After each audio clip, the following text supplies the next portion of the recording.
तुम्ही जर खरे देशप्रेमी असाल तर हा मेसेज पुढे पाठवा.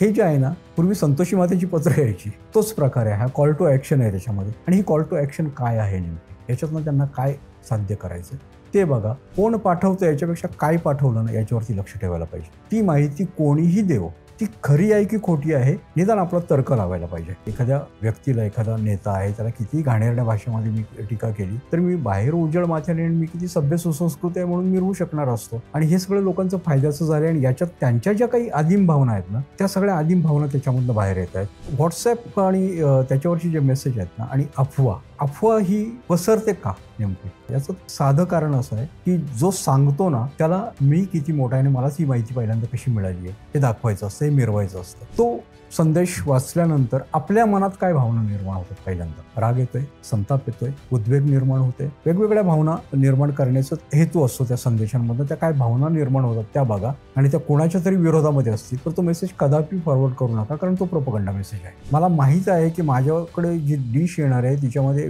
विष असणार आहे, तर मी ती चाखायची कशी, मग चाखून बघितली तर मरेन मी. असा हा डिलेमा आहे सगळा.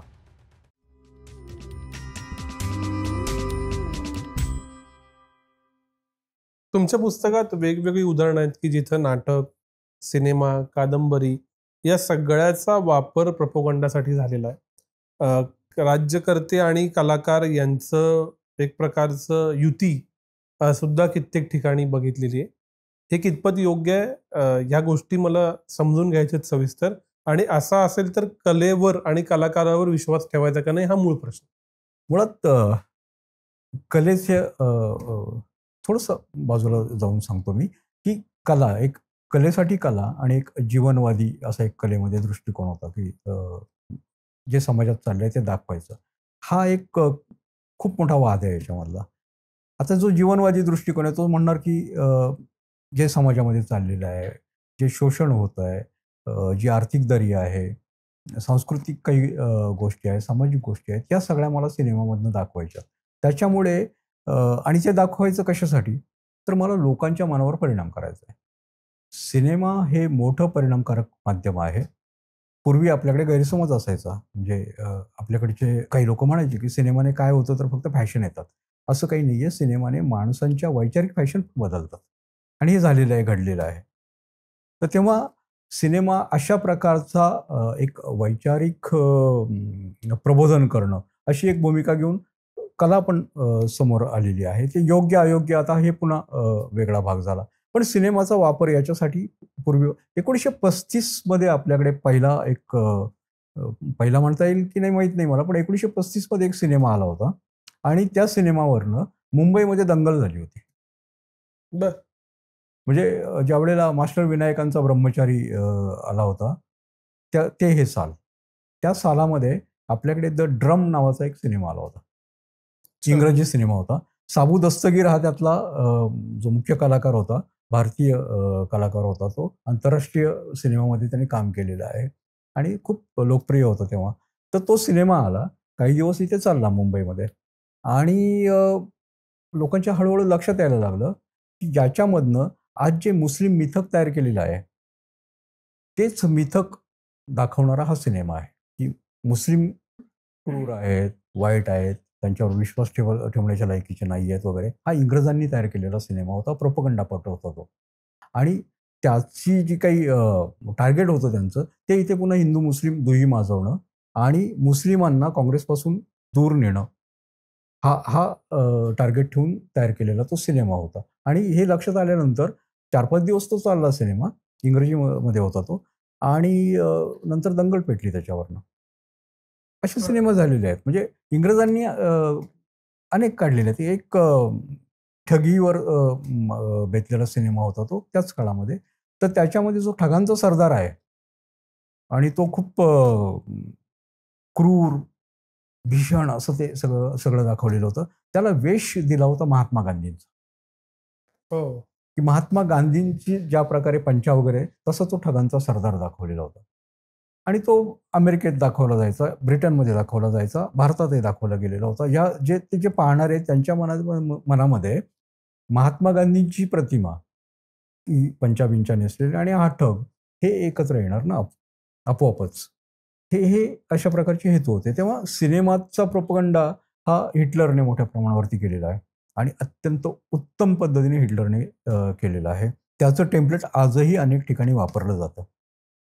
म्हणजे हिटलरने जसं ब्रिटिशांनी मुस्लिमांच्या विरोधामध्ये तो एक ड्रम नावाचा सिनेमा आणला होता, तसा हिटलरचा जड सीस नावाचा एक सिनेमा होता, की ज्याच्यामधनं तिथला जो ज्यू समाज आहे, तो किती कपटी आहे, तो किती घाणेरडा आहे, बलात्कारी आहे, क्रूर आहे.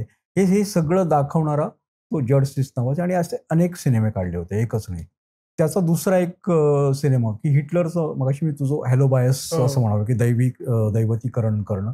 तर ते करणारा एक सिनेमा होता उत्तम. इच्छाशक्तीचा विजय असं त्याचं नाव होतं. ट्रायम्फ डी व्हिलन्स बरं. असं. आणि तो म्हणाल तर माहितीपट होता. म्हणजे हिटलरचा एक मेळावा, भव्य मेळावे तो आखायचा. इव्हेंट त्याला खूप आवडायचे हिटलरला. असे इव्हेंट करायचे आणि त्या एका इव्हेंटचा तो सगळा माहितीपट आहे. पण तो इतका उत्कृष्ट काढलेला आहे, की आजही जाऊन बघावं तो सिनेमा. मी पुस्तकामध्ये त्याचं खूप सविस्तर वर्णन केलेलं आहे त्याचं. अनेकांनी लिहिलेलं आहे त्याच्यावर. तर असे सिनेमे काढले आणि त्यांनी पहिल्यांदा काय केलं, की तिथली जी काही सिनेमा इंडस्ट्री आहे, ती सिनेमा इंडस्ट्री ताब्यात घेण्याचा प्रयत्न केला. एकतर तिथले ज्यू सगळे हाकलले. ज्यू नकोत त्याच्यामध्ये. त्याने वर्तमानपत्रामध्ये पण तेच केलं होतं. मीडिया तेव्हाचा जो होता, त्या मीडियामधनं ज्यू पत्रकार काढून टाकले होते कामावरनं. काढून टाकायला भाग पाडलं होतं. तसंच सिनेमाचं केलं आणि सिनेमाला दुसरीकडे उद्योगाचा दर्जा देऊन पुरवठा करणं हे सुरू केलं होतं त्याने. त्यांना आपल्यावरती अवलंबून केलं. हे जे टेम्प्लेट आहे, ते टेम्प्लेट अनेक ठिकाणी आज तुम्हाला बघायला मिळेल. आपल्याकडेही बघायला मिळेल, की सिनेमातनं विशिष्ट वर्ग दूर करायचा. तो देशद्रोही आहे, ज्यू देशद्रोही आहे, असं म्हणून त्यांना बाहेर काढलं. आपल्याकडे तेच चाललेलं असतं. सिनेमाचं आणि आज कालपर्यंत सिनेमे येत आहेत. आता कसं होतं, की काँग्रेसच्या जमान्यामध्ये हे नव्हतं का? तर तेव्हाही होतं. समाजवादाचे प्रचार करणारे म्हणजे के. अब्बास सारखा मोठा दिग्दर्शक लेखक होते. ते होते. राज कपूरचे अनेक सिनेमे तसे आहेत, की ज्याच्यामधनं समाजवादाचा प्रचार करण्यात येत होता. आज हिंदुत्ववादाचा प्रचार करण्यात येतोय अनेक सिनेमांमधून. मग काश्मीर फाईल्स वगैरे आपण बघितलेलंच असेल. आता एक आहे, की तो एक वैचारिक होता. जुना जो काही प्रोपगंडा म्हणजे राज कपूरचा असेल, की त्याच्यात आपल्याला लक्षात येतं, की कुठेतरी माणुसकीच्या भावनेला धरून आहे तो. कुठेतरी त्याच्यामधनं चांगलं समाजामध्ये घडावं अशा प्रकारचे आहे.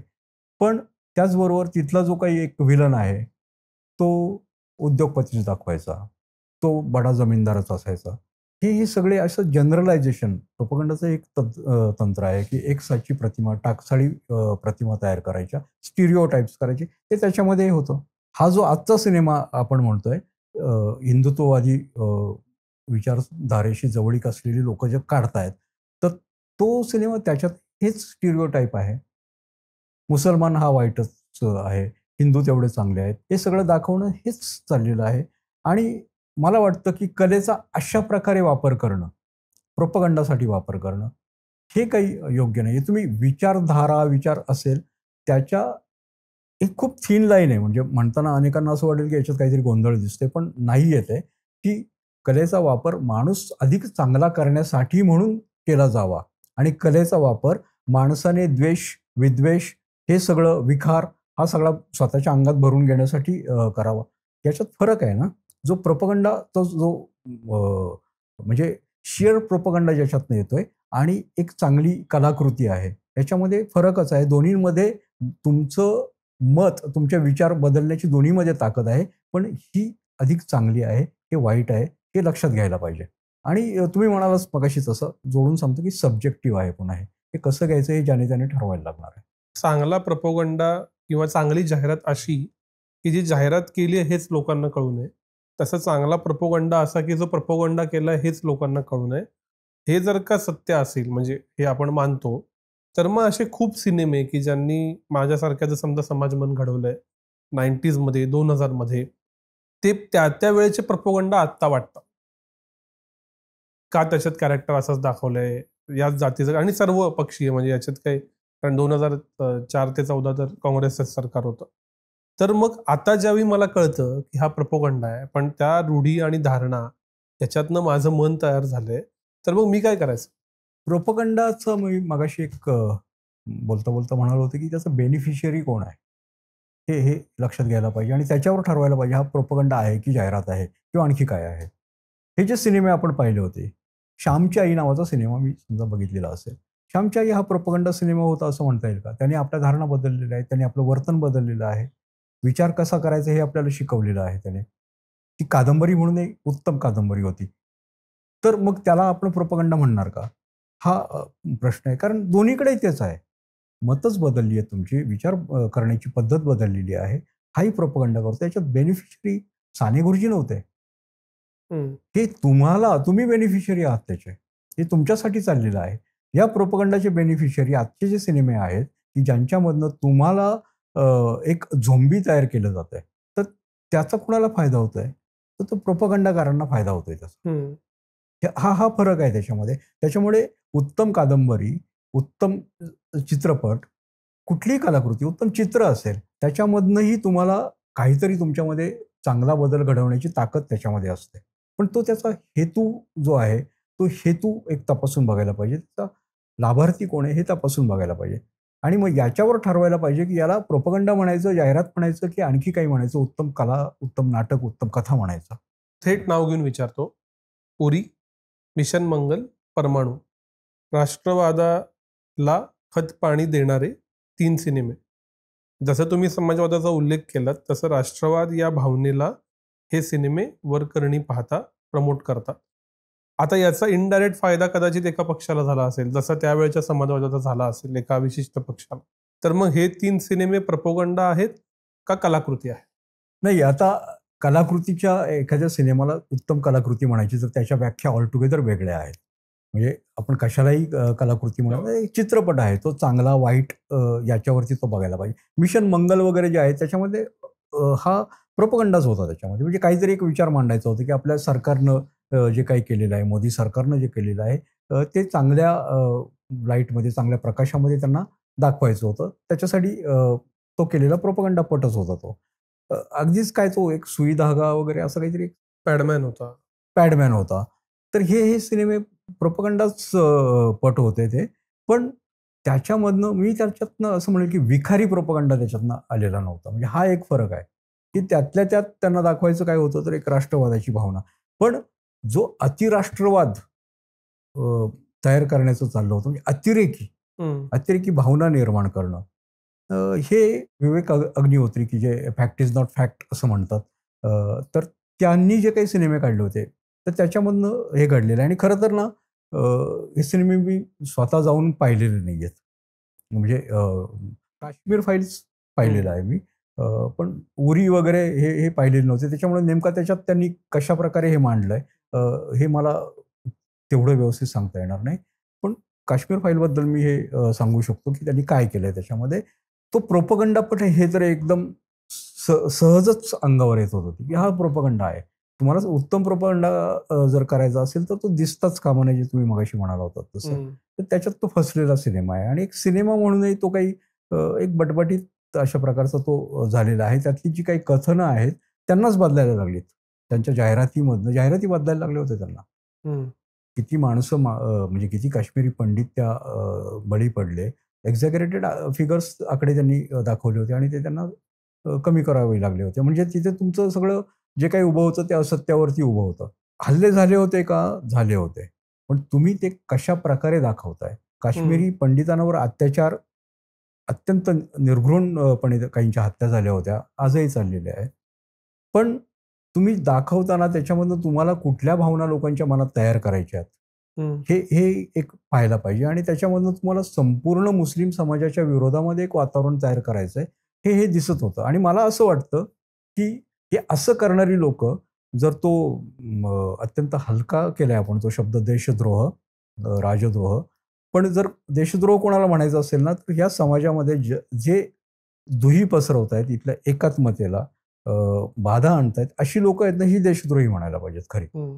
मग ती कुठल्याही क्षेत्रामधली असोत.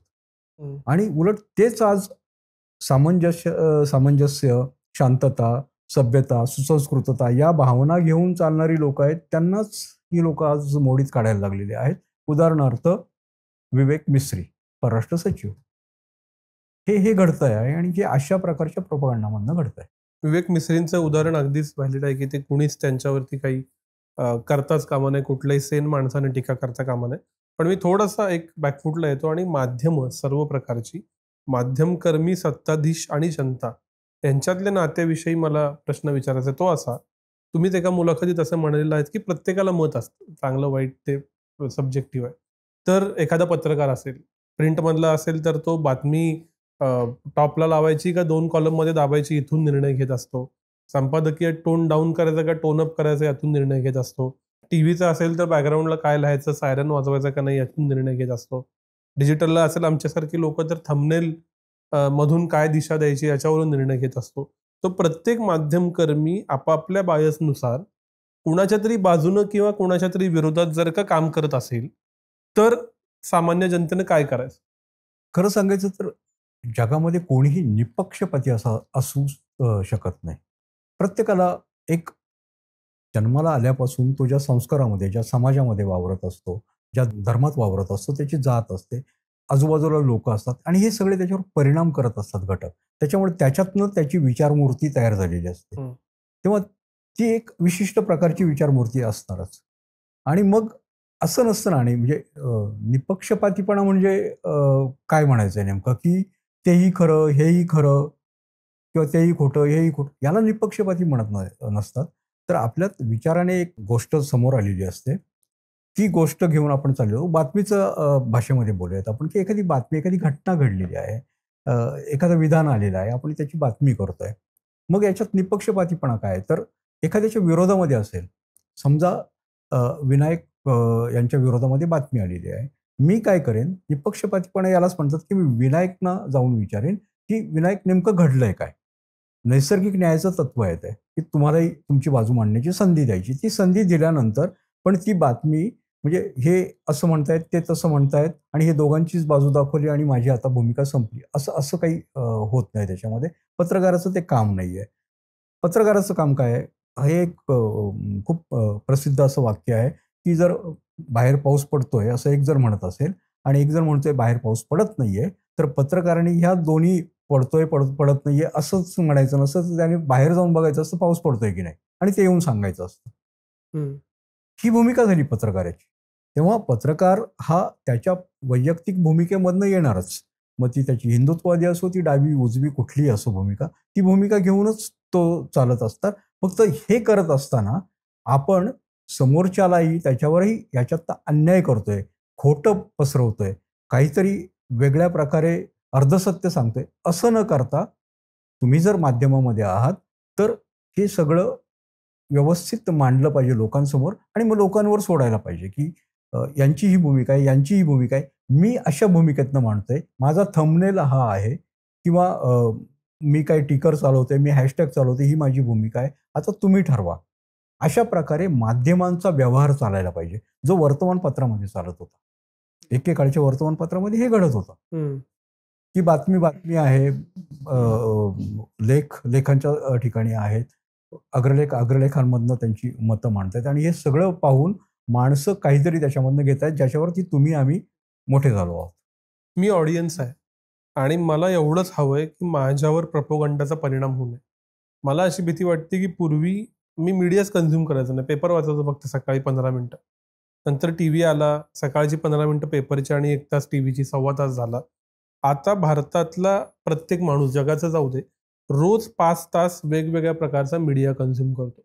ऑन एन एव्हरेज जे रिपोर्ट सांगतात. दर एका मिनिटाला नवीन डोपामाइन ट्रिगर, नवीन विषय, डीप फेक, मिसइन्फॉर्मेशन, डिसइन्फॉर्मेशन. माझ्यावर प्रोपगंडाचा परिणाम होऊ नये किंवा कमीत कमी परिणाम व्हावा यासाठी मी काय करायचं ते सांगा? अवघड आहे, की कोविडची साथ आली आहे आणि तुम्ही लोकांमध्येच फिरता आहात, कुंभमेळ्यात गेला आहात त्यावेळेच्या आणि तरी तुम्हाला त्याच्यापासून वाचायचं आहे. तर हे फार अवघड आहे. तीच परिस्थिती आज आहे. मागे UN असं म्हटलं होतं, की हे पॅन्डेमिक नाही आहे. तर ही सगळी अपमाहितीची साथ आलेली आहे. तर ह्या अपमाहितीच्या साथीमधनं तुम्हाला जर वाचायचं असेल, तर एकच आहे, की प्रश्न विचारायला पाहिजे त्याच्यामध्ये. अवघड आहे हे सुद्धा, की लोकांना कळत नाही, की काय प्रश्न विचारायचे नेमकं. की याच्यामध्ये काही प्रश्न आहे आणि तो विचारायचा असतो. हेच अनेक जण पत्रकार तर विसरूनच गेलेले आहेत. लोकांनी ते विचारणं सोडून दिलेलं आहे. पण प्रश्न विचारायला पाहिजे. तर्कबुद्धी तुमची जागरूक ठेवायला पाहिजे, की समजून घ्यायला पाहिजे, की हे सांगतायत हे खरं आहे का खरंच? की एखादं समजा चॅनलवरती आता युद्धाच्या काळामध्ये अनेक चॅनल्सने चालवलं, की इस्लामाबादवरती कब्जा केला. मग आपण व्यवस्थित दुसरे काही सोर्स आहेत का त्याचे? ते तपासून पाहायला पाहिजेत. समजा एखादा जी-टीव्ही हे म्हणतोय, तर ते आजतकवाले काय म्हणतायत? ते म्हणतायत का इस्लामाबादवर केलाय? निदान तिकडे जाऊन तरी तपासून बघूयात. जे काही आपल्या समोर आहे ते तपासायला पाहिजे आणि सगळ्यात महत्त्वाचं म्हणजे, की गीतेमध्ये संशयात्मा विनश्यती असं एक सांगून ठेवलेलं आहे. मी असं म्हणेन, की आपण ते विसरून जावं आणि आपण संशयात्मा बनावं. कोणीही जे सांगतंय त्याच्यावरती विश्वास ठेवणं, डोळे झाकून विश्वास नाही ठेवायचा त्याच्यावरती. तुम्ही तपासून पाहायला पाहिजे. आता हे तपासून कसं पाहायचं? प्रत्येकाला ते शक्य नाहीये खरं तर. तेवढी आवड नसते, सवड नसते, साधनं नसतात हातामध्ये. तर मला वाटतं, की आपल्या मोबाईलमध्ये अनेक अशी काही निदान तरुण तर हे करू शकतात, की ग्रोकसारखं एआय आलेलं आहे, की जे आता त्याने धुमाकूळच घातला होता, की सगळं फॅक्ट चेक करत होता. पण ग्रोकला सुद्धा झुबैरनं फॅक्ट चेक केलं मगाशी.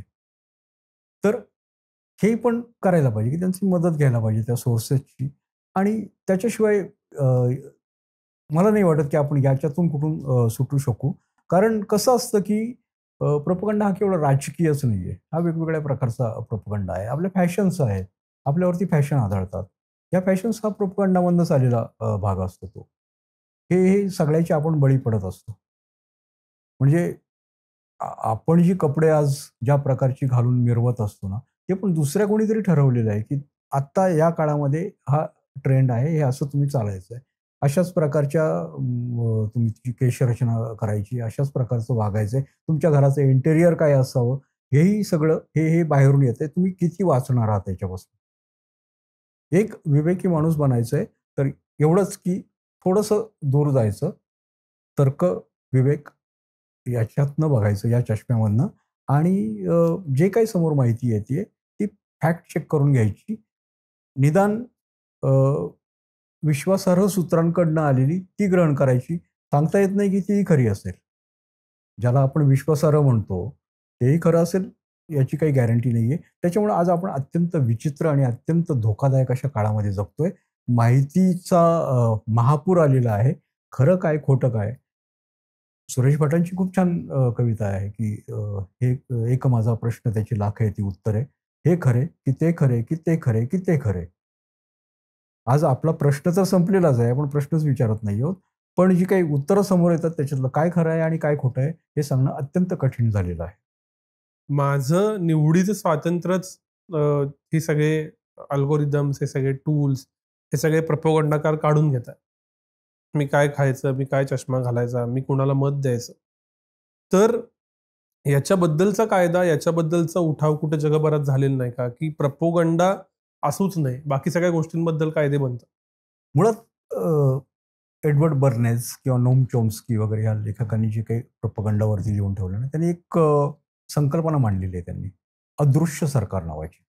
आता हे सगळं कॉन्स्पिरसी थिअरीच्या पातळीवरती कुणाला वाटू शकतं.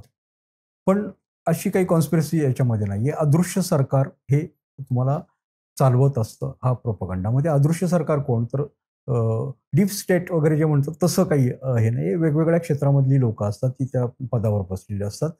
फॅशनमध्ये असतील, सिनेमामध्ये असतील, कवी, लेखक, पत्रकार असे असतील आणि हे सगळे हा एक विशिष्ट प्रकारचा प्रोपगंडा हा करत असतात. त्या क्षेत्रामध्ये करत असतात आणि त्याचे बळी आपण पडत असतो.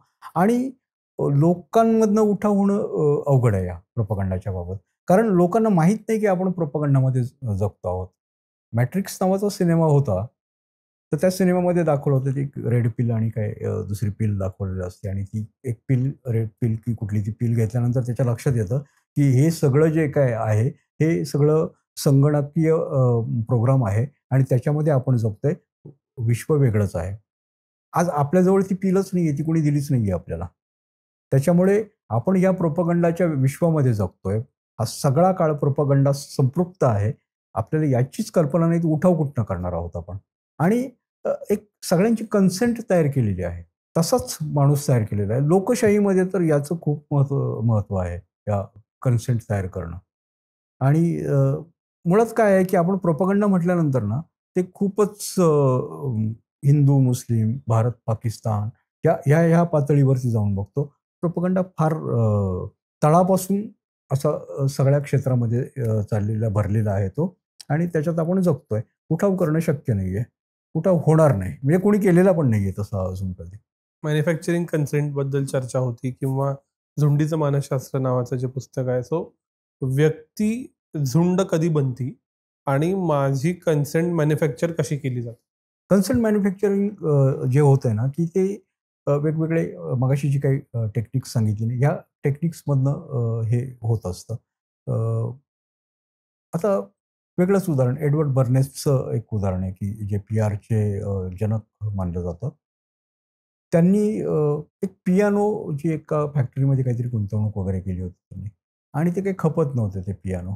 एडवर्ड बर्नेसनं काय केलं, की ते जाहिरातीच्या विश्वामध्ये होते. पी-आर कंपनी वगैरे त्यांची होती. पण त्यांनी पियानो विकत घ्या आणि तो पियानो किती छान वाजतोय आणि तो कसा आहे, माझ्याच कंपनीचा किती चांगला आहे, या भानगडीत ते पडले नाहीत. ते बिल्डरांकडे गेले, जी घरं बांधणी करतात. विकासक लोकं त्यांच्याकडे गेले आणि त्यांना सांगितलं, की आता अशी फॅशन आहे. आर्किटेक्ट लोकांकडे गेले आणि यांच्यामधनं एक फॅशन तयार केली त्यांनी, की ज्या घरामध्ये पियानो आहे, ते घर सुसंस्कृत.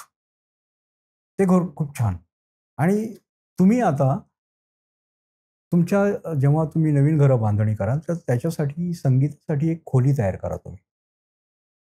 मग त्याच्यामध्ये काही ठेवा. तुम्ही बासरी वाजवा. आम्हाला नाही म्हणायचं की पियानोच ठेवा म्हणून. पण संगीतासाठी एक खोली असली पाहिजे. आणि अशा प्रकारचे लेख मग छापून यायला लागले, की जे इंटिरियर डिझायनर्स आहेत ते सांगायला लागले, की असं किती छान असतं. मग कवी, लेखक वगैरे, वगैरे ही मंडळी म्हणायला लागली, की तुम्हाला सुसंस्कृत बनायचं तर ते कसं आवश्यक आहे. संगीत हे किती छान आहे. ही संगीताची खोली कशी असायला पाहिजे तुमच्यामध्ये. हे सगळं असं करून त्यांनी मग लोकांमध्ये मग एवढी मोठी खोली बांधल्यानंतर त्याच्यात बासरी नाही ठेवणार ना तुम्ही. तुम्ही मोठा पियानो आणून ठेवणार. जो ज्याला परवडेल तोच ती संगीताची खोली बांधणार आहे आणि अशी खोली बांधणाऱ्याला पियानो परवडणार आहे. त्या पियानोचा सेल वाढला. मी खूप नटशेलमध्ये ही गोष्ट हो. सांगितली. खूप छान आहे हे. अशा प्रकारे हे सगळं केलं जातं. त्याच्यातनं कन्सेंट तयार केली. तुम्हाला माहीत पण नाहीये आपण का तो पियानो घेतलाय. हं, हं, हं. तर हे अत्यंत नकळत आपल्या हे सगळं चाललेलं असतं. नाहीतर मग ह्या फॅशन्स येतात त्या कुठनं येतात? मी अनेकांना हे विचारतो, तुम्हाला माहिती आहे का? म्हणजे मध्यंतरी कुठेतरी अचानक मिशा वाढवायची फॅशन आली होती. म्हणजे गंध लावायची फॅशन होती. कानात बिगबळे घालायची फॅशन. कुठनं येतं हे? कोण सांगतं हे? ही सुरुवात कोण करतं? कुठून तरी येत असेल ना ते. तर हे घडत असतं आणि हे घडवणारे हात आहे, हे अदृश्य सरकार आहे. हं. हे कन्सेंटची निर्मिती करत असते आणि लोकशाही याच्यावर चाललेली आहे. बरं. हुकुमशाहीमध्ये तर होतंच. तिचं तर छड्याही वाजवल्या जातात. पण हुकुमशाहीमध्ये छडीचं काम प्रोपगंडा करत असतो.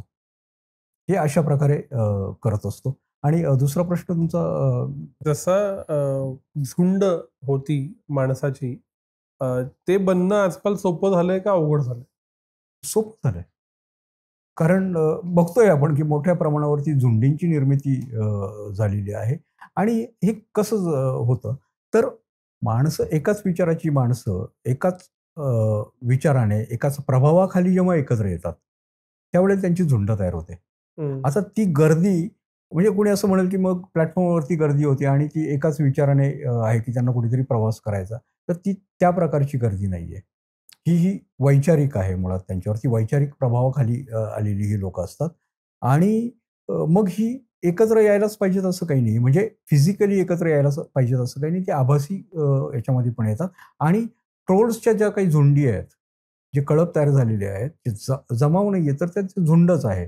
त्याला आपण झोंबी पण म्हणतो. की झोंबीकरण झालंय लोकांचं. या झोंबींच्या झुंडी तयार झालेल्या आहेत. तेव्हा आत्ता उलट या आभासी विश्वाने इंटरनेट आणि समाज माध्यमं आणि याच्यामधनं ते खूप सोपं झालेलं आहे. कारण तिथे तर काय कोणीतरी एक शिट्टी वाजवणारा असतो. ज्याला टूलकिट चालवणारा म्हणतो किंवा नॅरेटिव्ह चालवणारा असा असतो आणि त्या शिट्टीसरशी पाईड पायपर आहे आणि ही उंदरं त्याच्यामागे धावत जात असतात आणि तिथे आभासी विश्व आहे. पुन्हा ते अनेकदा असं होतं की मला माझं नाव सांगायची गरज नाही आहे. मी अज्ञात राहून हे सगळं करू शकतो. मला कोणी बाहेर ओळखणार नाही आहे. म्हणजे मी तिथे जाऊन कुणालाही एखाद्या व्यक्तीला, एखादा नेता आहे, त्याला कितीही घाणेरड्या भाषेमध्ये मी टीका केली, तर मी बाहेर उजळ माथ्याने आणि मी किती सभ्य सुसंस्कृत आहे म्हणून मी राहू शकणार असतो. आणि हे सगळं लोकांचं फायद्याचं झालं आणि याच्यात त्यांच्या ज्या काही आदिम भावना आहेत ना, त्या सगळ्या आदिम भावना त्याच्यामधनं बाहेर येत आहेत आणि पुन्हा इको चेंबर्स आहेत. तिथे या सगळ्या झुंडी तयार होत आहेत. हम्म. पुन्हा मी या शेवटच्या टप्प्यात येताना मुलाखतीच्या इन्फॉर्मेशन वॉरकडे येतो. सगळ्यांना माहिती आहे की व्हॉट्सअपवरच्या निम्म्या गोष्टी फेक असतात. व्हॉट्सअप युनिव्हर्सिटी आहे हे पण लोकांना माहिती आहे. तरी सुद्धा आपण बहुतांश वेळेला त्या व्हॉट्सअपच्या मेसेजला बळी पडतो. त्या इन्फॉर्मेशन वॉरला बळी पडतो. मी निदान प्रोपगंडा चांगला वाईट नंतर, जेव्हा समजा भारत पाकिस्तान युद्ध चालू आहे, या इन्फो वॉरमध्ये मी स्वतःला कसं सांभाळायचं आणि इन्फो वॉर कसं लढायचं? WhatsApp आणि त्याच्यावरचे जे मेसेज आहेत ना आणि अफवा, म्हणजे आता आपण WhatsAppवरती मेसेज असतात. पूर्वी अफवांच्या स्वरूपामध्ये आपल्याकडे संदेश यायचे, अफवा यायच्या. तर हे एक लक्षात घ्यायला पाहिजे, की अफवा ही पसरते का नेमकी? किंवा हे संदेशसुद्धा पसरतात का? याचं साधं कारण असं आहे, की जो सांगतो ना, त्याला मी किती मोठा आहे आणि मलाच ही माहिती पहिल्यांदा कशी मिळाली आहे, हे दाखवायचं असतं, हे मिरवायचं असतं. आपल्या ग्रुपमध्ये बघा, काही WhatsApp अंकल्स असे असतात, की जे पहिल्यांदा हे असं काहीतरी टाकतात आणि मग मलाच पहिल्यांदा मिळालं, मीच ही माहिती दिली आणि मी सांगतो तेच खरं आहे. अशा प्रकारचे प्रत्येक ग्रुपमध्ये हे असे असतात. त्याच्यामधनं ते ना त्यांचे सामाजिक बंध पण बळकट करत असतात. मग त्यांनी एखादी माहिती पाठवली, की मी त्याला माझे थंब दाखवतो. त्या माहितीशी ती फॉरवर्ड करतो. दुसऱ्या ग्रुपमध्ये फॉरवर्ड करतो आणि एक सामाजिक बंध तयार करत असतो. याच्यात ते हे फॉरवर्ड जे काही आजार आहे, तो झालेला आहे. आजारच म्हणायला लागेल का? बातम्या पण हल्ली व्हायरल होतात म्हणजे आजाराशीच निगडीत आहे ते. तर हे आपल्याला जर याच्यापासून वाचायचं असेल नेमकं, एक करायला पाहिजे, की कोण पाठवतं याच्यापेक्षा काय पाठवलं ना याच्यावरती लक्ष ठेवायला पाहिजे. हम्म. अनेकदा असं होतं, की वैयक्तिक उदाहरण सांगतो, की माझ्या जो काही फॅमिली ग्रुप आहे, त्या फॅमिली ग्रुपमध्ये मी एखादा जर मेसेज पाठवला, तर त्यांना माहिती आहे, की माझ्या बहिणी किंवा माझे कोण नातेवाईक आहेत, त्यांना माहिती आहे, की रवी हा पत्रकार आहे. पत्रकारांना खूप कळतं, असे एक लोकांचा गैरसमज असतो. म्हणजे याला काहीतरी आतल्या माहिती बातम्या वगैरे कळतात आणि ती कळाली असेल. त्याच्यामुळे तो जे सांगतोय ते खरं असणार. लेखक वगैरे आहे म्हटल्यानंतर आणखी मानमरातब मिळतो आणि उगाच लोकांना असं वाटत असतं, की हे खूप सत्य वगैरे सांगत असतात. मग मी जे काहीही सांगेल, त्याला ते खरं आहे, असंच घडलेलं असणार आहे, हेच तथ्य असणार आहे, असं समजून चालत असतं. प्रत्येक ग्रुपमध्ये हे घडत असतो. कोणीतरी अशा काही व्यक्ती असतात, त्याच्यामध्ये दादा, मामा, काका, भाऊ हे असतात. त्यांच्यावर आपला विश्वास असतो आणि त्या विश्वास त्यांनी जे काही टाकलंय, त्या विश्वासावर म्हणजे त्या गोष्टीला तो विश्वास चिकटतो. हम्म. याने टाकलंय म्हणजे ते खरंच असेल. ते खरं आहे की ते खोटं आहे हे पाहिलं जात नाही आपण. पण त्या व्यक्तीने टाकलंय म्हणून ते खरं आहे. अशा प्रकारे जातं. माझ्या ग्रुपमध्ये ते घडतं. मी जर चुकीची माहिती टाकली तरी ती खरी मानली जाते. हे हम्म. प्रत्येक ग्रुपमध्ये घडतंय. तेव्हा हे ध्यानात ठेवायला पाहिजे. ती माहिती कोणीही देवो. ती खरी आहे की खोटी आहे हे निदान आपला तर्क लावायला पाहिजे. आणि त्याच्यात आणखी ओळखायच्या काही छोट्या-छोट्या गोष्टी आहेत. त्याच्यात खूप चित्रबित्र असली ना, म्हणजे पोलिसांचे मेसेज येतात, की हे करू नका, तुमचे फोटो टाकू नका. ते ISISवाले तुमचे फोटो चोरतील. मग त्याच्यामध्ये ते अ, तिरंगा झेंडा असतो, त्याच्यात फुलं असतात, त्याच्यात आणखी काय-काय ते बॉम्बगोळे टाकलेले असतात. ही चित्र ज्याला इमोजी म्हणतो आपण, त्या इमोजी असतात. हे कोणताही चांगला अधिकारी व्यक्ती जी आहे ना, तो इमोजी वापरत नाही. साधी गोष्ट आहे. पोलीस कशाला वापरतील ना इमोजी? किंवा ओळखण्याचे आहेत. त्याच्यामध्ये तुम्ही पहिल्यांदा बघा, की इंग्रजी मेसेज असेल, स्पेलिंगच्या मिस्टेक्स किती आहेत त्या बघा. हजारो मिस्टेक्स असतात त्याच्यामध्ये. ते शोधायला पाहिजे आपण. आणि एक असतं, की एक कॉल टू ॲक्शन नावाचा प्रकार असतो प्रत्येक मेसेजमध्ये. म्हणजे असं सांगितलेलं असतं, की तुम्ही जर खरे देशप्रेमी असाल, तर हा मेसेज पुढे पाठवा. तुम्ही जर खरे अमुक-तमुक असाल, तर हा पाठवाल पुढे. हे जे आहे ना, पूर्वी संतोषी मातेची पत्र यायची. तोच प्रकार आहे. हा कॉल टू ॲक्शन आहे त्याच्यामध्ये. आणि ही कॉल टू ॲक्शन काय आहे नेमकी? याच्यातनं त्यांना काय साध्य करायचंय ते बघा.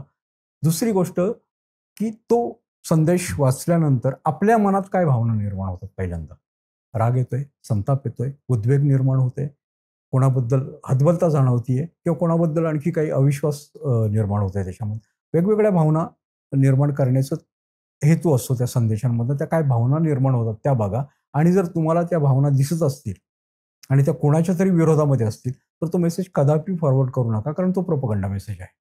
प्रोपगंडाचा हेतूच हा आहे की हे ओळखण्याची छोट्या छोट्या कृत्या आहेत या. मला वाटतं त्या अवलंबल्या लोकांनी तर बऱ्यापैकी आपलं सोशल मीडिया जो आहे तो शुद्ध होईल, त्याच्यावर गोमूत्र टाकण्यात येईल.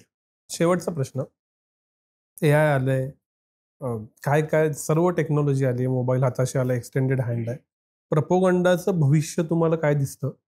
ते भविष्य काय असायला हवं आणि आपण त्याला कसं रिस्पॉन्ड करायला हवं? आता सध्या आपण AI मध्ये आहोत, आणखी क्वांटम येत आहे, आणि त्याच्यानंतर काय होईल याचा अंदाजच आपल्याला करता येत नाही. AIनेच आज धुमाकूळ प्रचंड घातलेला आहे. म्हणजे आज मी एखादं फॅक्ट चेक करण्यासाठी म्हणून मी ChatGPT वापरतो किंवा आणखी एखादं टूल वापरतो. ChatGPT खोटं बोलत नाही हे कशावरनं? याचं काही माझ्याकडे शोधण्यासाठी म्हणजे मला खूप त्याच्यात रिसर्च करावं लागेल हे शोधण्यासाठी म्हणून. पण आज माझं अवलंबित्व वाढलेलं आहे त्याच्यावरती. लोकं हळू-हळू त्याच्यावरती अवलंबून राहायला लागणार आहेत.